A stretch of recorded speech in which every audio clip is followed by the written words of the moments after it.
You're not losing money. It's being taken from inside your own closet. Not by a person, not by a scam, but by something you've forgotten.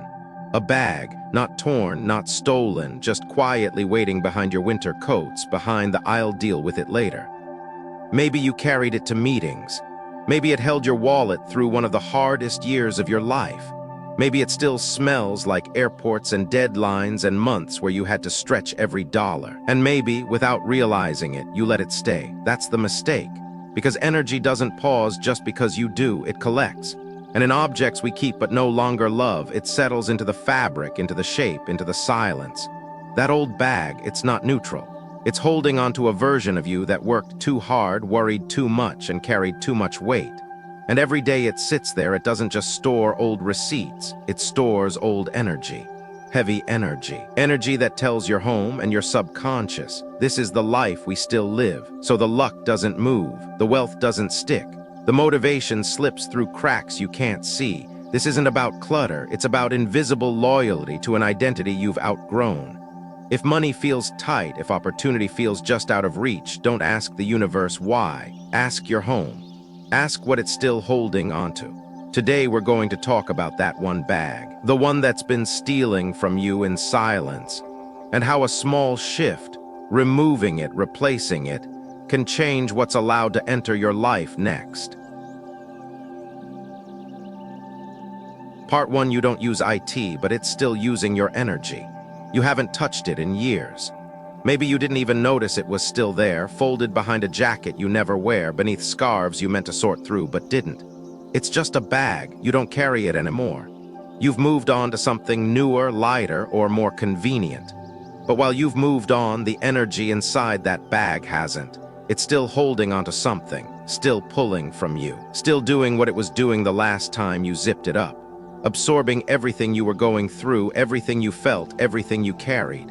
That bag remembers the stress of that one job, the receipts from weeks when you didn't know how you'd make rent, the missed calls, the silent drives home, the days you held it in your lap and felt like you were holding your breath.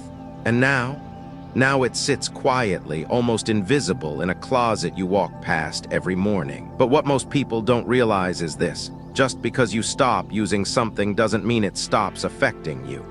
Objects, especially ones you once used daily, are like emotional sponges. They don't just hold your belongings, they hold your state of being. And when you keep them, especially in the darkest, least touched parts of your home, they continue to radiate the energy they once absorbed. You think it's just sitting there, but it's not.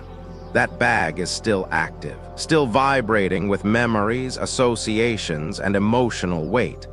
And energy like that doesn't just stay still, it seeps into the clothes you wear, into the space you get dressed in, into the way you start your day, into the version of you that still feels on some deep level stuck. If you've ever stood in front of your closet and felt overwhelmed for no reason, if you've ever noticed your mornings feel heavy or your mind foggy without explanation, if money flows in but never seems to stay, you might be experiencing the slow effects of invisible emotional clutter. That bag is no longer useful, but it is still powerful. Because your energy doesn't just live in your thoughts or actions, it lives in your surroundings. And when you keep something that's energetically tied to struggle, uncertainty, or survival, you unconsciously anchor yourself to that past. You're not doing anything wrong, but you are unintentionally reinforcing a version of your life that you no longer want, all through one forgotten object. The saddest part, most people never know. They think it's just extra stuff. But the truth is, what you keep keeps you, not emotionally, energetically. That bag may no longer be on your shoulder, but it's still in your field. And until you release it, consciously, deliberately, it will keep whispering an outdated story into your space. That's why this isn't about organizing. It's about reclaiming your energy, choosing what you let live near you, letting go of what's no longer aligned with where you're going. Not because it's bad, but because its job is already done. Part 2.5 signs this bag is draining your wealth. You've probably felt it, even if you haven't said it out loud. That quiet frustration of doing everything right, budgeting, working late, even setting intentions, and yet something still feels blocked. As if no matter how hard you try to get ahead, something keeps pulling you back into the same cycle. It's subtle. It doesn't show up on your bank statement, but you feel it in the way money disappears as fast as it comes in. You feel it in your body, the tension in your chest when you open your closet, the sigh you let out without knowing why. And I want to ask you something most people never consider. What if it's not you? What if something inside your home, something silent, familiar, and long ignored, is the reason wealth doesn't stay? Because when energy gets stuck, prosperity can't flow. And some of the things we keep, especially the ones we never touch, are more than just old belongings. They're energy traps. The most common, a bag. And if you've been unknowingly living with one of these energy-draining objects in your space, it's time to see what it's really doing. Let's start with the first sign. Sign 1, it smells like the past. You know the smell. Maybe you've ignored it. Maybe you've masked it with linen spray or kept the closet door shut a little longer than usual. But it's there, faint, lingering. The sharp tang of old plastic, the soft mildew of forgotten fabric, or the heavy scent of leather that's been sealed in darkness for far too long. It hits you the moment you reach for a sweater or open a drawer, and for a second you feel uneasy, not alarmed, just off. That smell isn't random. It's not just time or age or old things. It's energy that's turned stale, and it's one of the clearest signs that something in your space is quietly disturbing your flow. The human brain has a powerful link between scent and memory. One trace of something familiar and your whole nervous system shifts. But what happens when that scent is tied to stress, to hardship, to moments when you were barely keeping things together? That handbag tucked in the back of your closet might look harmless, but it could still carry the weight of that version of you. The one who was always anxious, always waiting for the next paycheck. The one who held her breath every time she opened her bank app. And scent, more than sight, more than touch, is how energy speaks. A musty smell isn't just about mold or moisture. It's a sign of stillness, of trapped air, of energy that stopped moving, stopped breathing. That smell becomes a signal your body picks up whether you realize it or not. You might find yourself feeling tired in the morning even after a full night's sleep. You might feel mentally foggy or emotionally flat, and yet the space around you looks fine, tidy even. But behind the closet door, something is lingering, quiet, chemical, stuck. Now add to that the synthetic breakdown. Faux leather starting to flake, glue seams releasing a sharp undertone, hardware slowly oxidizing. These aren't just cosmetic flaws. These are signs of energetic decay. And when your home is full of small signals like these, they start to compound. They muddy the field. They confuse the energy you're trying to invite in, especially wealth, clarity, and peace. Because those energies move best in clean air, fresh scent, open flow. They don't settle where something old is holding on. You don't have to believe in energy work to recognize that your environment affects your mood. Think about how you feel when you walk into a hotel room that smells like citrus or freshly laundered sheets. Now think about how different that feels from a room that smells closed, musty, like a drawer that's never aired out.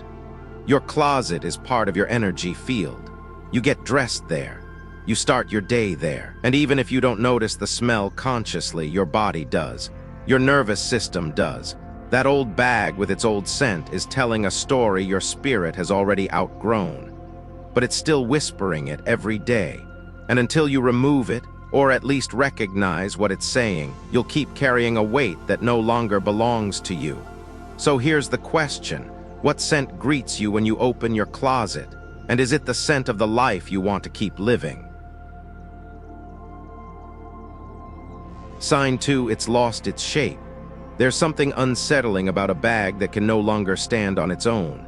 Maybe you don't notice it at first. It just looks soft, collapsed, a little slouched to one side. But that slouch means something. It's the body language of an object that's no longer alive with purpose. When you bought that bag, it held its shape, clean lines, firm structure, ready to carry what mattered most. It stood with presence, like it was part of your identity. But over time and without use, it sagged. The corners turned inward, the spine gave out, and now it folds in on itself like it's apologizing for taking up space. That's not just wear and tear, that's energetic collapse. In energy-sensitive living, shape is never just aesthetic, it's a reflection of intention. A bag that holds its form reflects internal order. One that sags or leans, it mirrors depletion. It absorbs what you stop carrying and starts to express it. You might think it's just a bag, but objects speak in form. When something softens too much, loses its edges, becomes limp, it's no longer a container. It's a sponge. And sponges don't hold boundaries. They soak up whatever surrounds them, old memories, emotional leftovers, even the subtle tension of a life that once felt heavier. So now, instead of being a vessel for purpose, it sits in your closet like a shell. A soft, shapeless reminder of when things felt out of control, and it's not neutral. That collapsed shape begins to affect everything around it. It changes how you see the space, how you carry yourself. You might not realize it, but seeing that slumped bag day after day teaches your subconscious something dangerous. We don't hold our shape anymore. We let things droop. We let them stay. We accommodate the weight instead of asking why it's still here. And then, slowly, your energy starts to match it. You start to feel less upright, less grounded, less capable of holding what you've worked so hard to call in. Because that bag isn't just sagging, it's sending a message. And the longer it stays in that corner, the louder the message becomes. This is how the body remembers stress. This is how the home reflects depletion. And this is how prosperity begins to avoid a space, not because you're unworthy, but because the space is quietly saying, there's no container strong enough to hold it. So take a look. Is there a bag in your closet that no longer holds its form, that flattens against the floor or folds under its own weight? And what does it say about the version of you who once carried it with strength, but now lets it lean into the shadows? Maybe it's time to choose what shapes belong in your life, and which ones no longer reflect who you are becoming. Sign 3, the colors have faded. You probably haven't noticed how dull it's become. You might remember what color it used to be, deep burgundy, midnight black, rich camel, but now it looks like a faded memory, washed out, uneven, almost like the life has drained out of it, and that's not just a style issue. That's energy visibly leaving. In a space of intention and energy awareness, color matters more than people realize. Color holds frequency. It tells you whether something is still active, still alive, still vibrating with purpose, or whether it's shut down, disconnected, fading away. That bag, once vibrant and bold, now looks tired. The leather no longer reflects light. The fabric feels dusty even when it's clean. There are blotches, discoloration, corners that look like they've been rubbed against time. And while that might seem normal, it's just an old bag. It's actually telling you something much deeper. It's saying the energy it once carried is no longer intact, that it has nothing left to give. That whatever momentum it held when you bought it, the confidence, the structure, the pride, is gone. And you can feel that when you look at it. Even if you're not consciously thinking about it, something inside you dims every time you pass by, because you recognize it, not just as an object, but as a symbol of exhaustion, of years you pushed through without resting, of times when things were okay, but never quite easy. You don't feel that way now, maybe, but your space still does, because faded color is like a burnt-out bulb. The form is still there, but the glow is gone. And the more you surround yourself with objects that have lost their brightness, the more your inner world starts to mirror that dullness. You might feel it in how uninspired you are to get dressed, how little joy you feel picking out a bag for the day, how quietly you've accepted that things just aren't exciting anymore. But that's not your truth. That's not your energy. That's your environment whispering, don't expect more. This is what we hold now. And that's dangerous, not in a haunted way, but in a psychological one. Because when you live around things that have lost their light, you begin to believe your own light is fading too. And if you believe that long enough, you'll stop asking for more. You'll settle. Not because you want to, but because everything around you tells you that's what's normal. So the next time you glance at that old bag, ask yourself, is it still beautiful or is it just familiar? Does it still lift something in you when you see it, or do you glance past it like a shadow? Because when the color fades, it's not just pigment that's lost. its presence. And if that bag no longer shines, no longer feels like it belongs in the world you're building, maybe it's time to release it with gratitude. Not because it failed you, but because it already served its purpose. And now you deserve to surround yourself with things that reflect your clarity, not your history.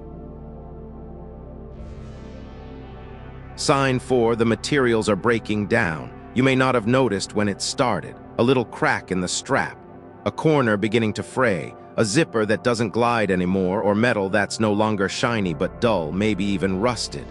You tell yourself it's just age, just wear, but materials don't just break down, they tell you when something has expired. That bag used to be strong. Its leather felt firm, resilient. The hardware clicked shut with precision. It carried weight without losing shape. But now it's falling apart slowly, like it doesn't want to bother you, like it knows you've stopped needing it. But here's what most people don't realize. When materials begin to degrade, energy begins to leak. A cracked handle is more than a cosmetic flaw. It's a break in the energy boundary. A frayed seam is an open invitation for stagnation. A sticky zipper means resistance, not just in the bag, but in your life, because your belongings are part of your energy field. When something you own can no longer hold, you unconsciously start to hold things tighter. You grip your money more. You second-guess decisions. You feel, without knowing why, that things might fall apart if you let go. And it's because something in your space already is. The breakdown of materials isn't neutral. It sends a signal to your environment. This is what we allow. This is what we live with now. And if enough broken things surround you, your energy adjusts to match. You stop expecting ease. You start tolerating friction. You dress around the damage. You plan around the limitations.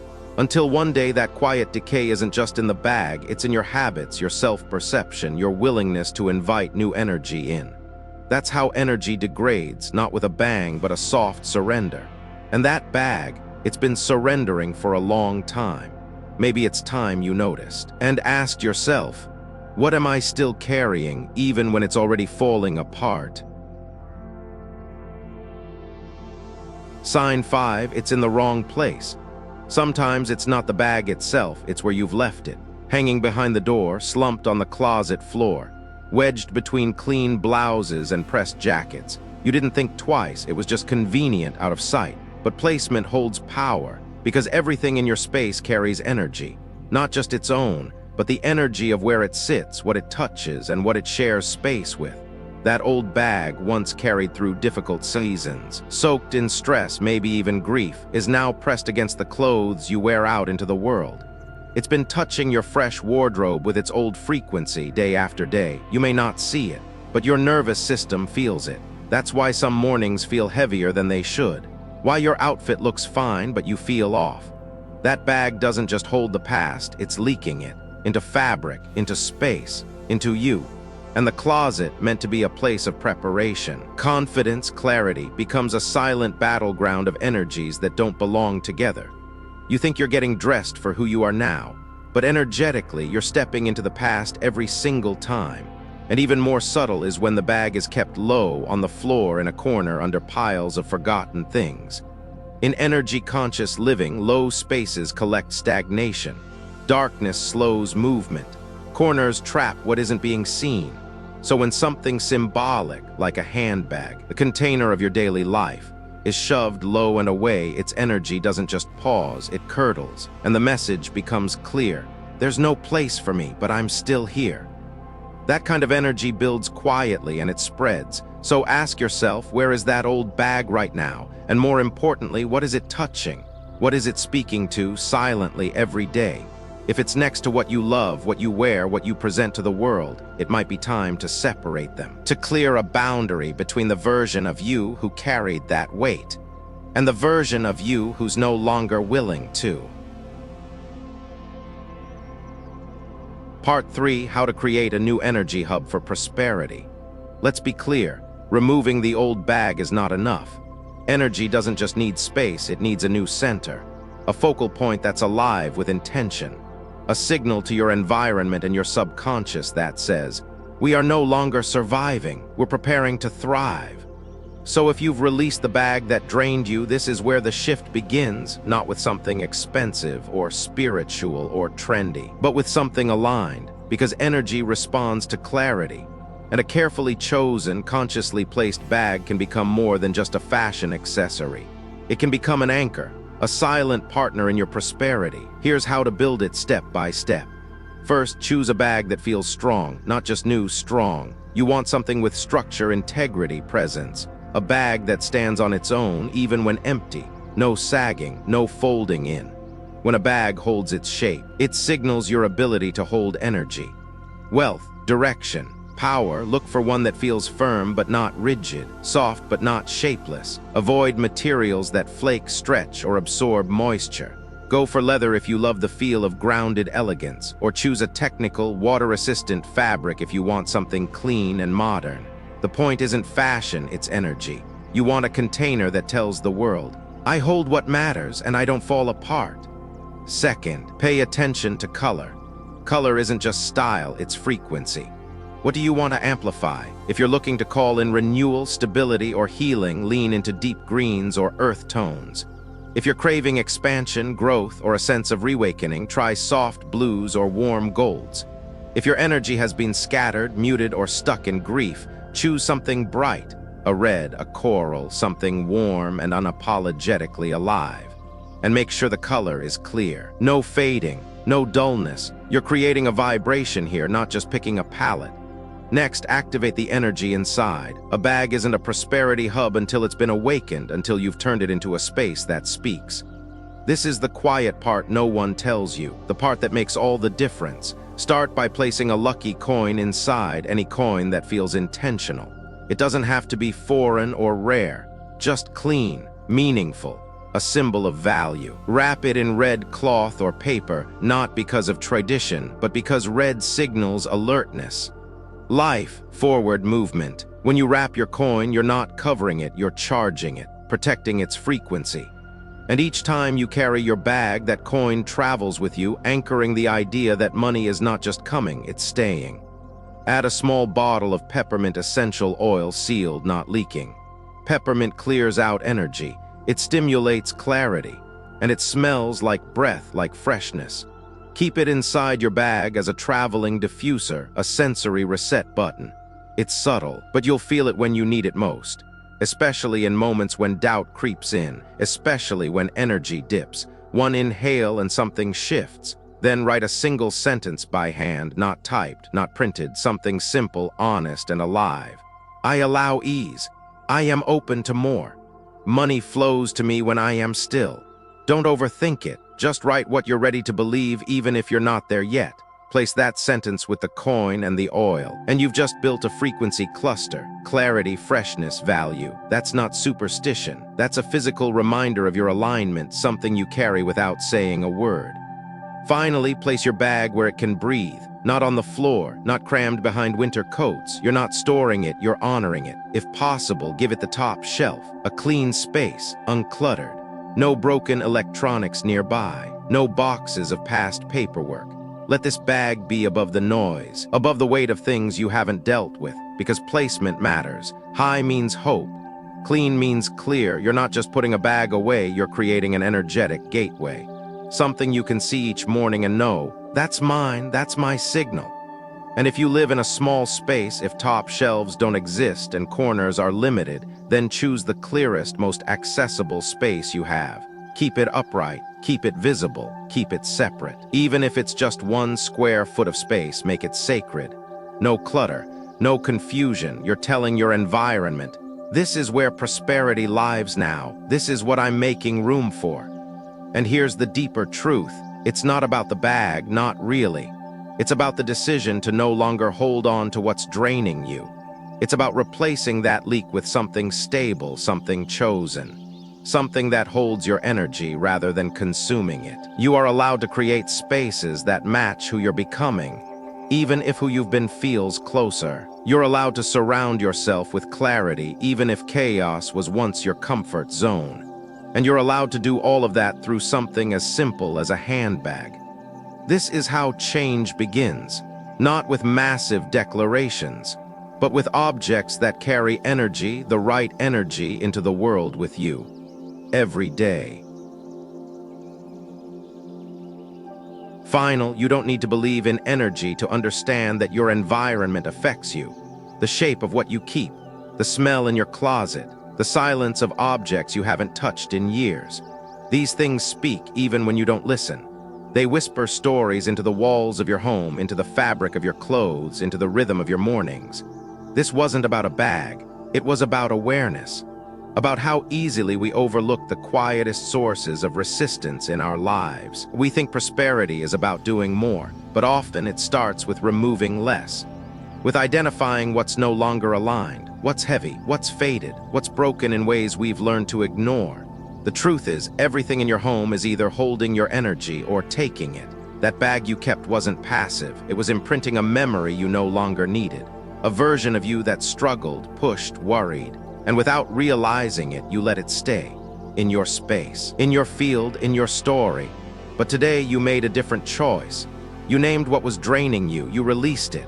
And then you built something new in its place, not out of superstition, but out of intention.